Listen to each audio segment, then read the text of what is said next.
There was a period in my life where I was a prolific womanizer, and I'm not embarrassed to admit that. And I know that because I published it in my book, Bet on You.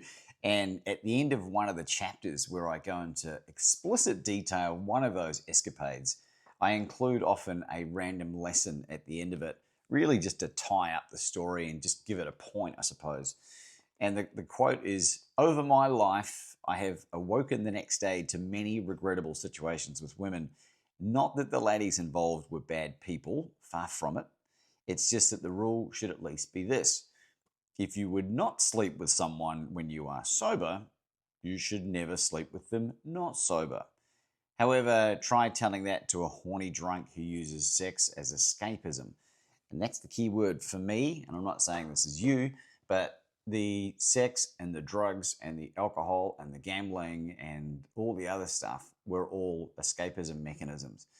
And the reason that I've been able to enjoy what it will be 9 years of sobriety this year from alcohol and drugs and 10 years of gambling this year is because I was able to understand why I was escaping and then relearn the more functional behavior, and it killed the interest in escaping.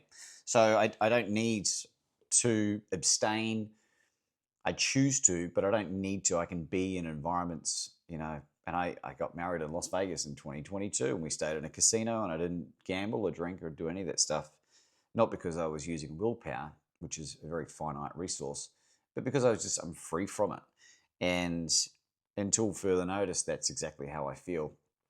And I don't want to ever make any definitives, but I just I can't imagine a scenario with alcohol, for example, where I would ever be interested in doing it again, um, based on purely how I felt and just how much better life is being in a loving, happy, monogamous marriage with the woman of my dreams, who knows all about this, by the way.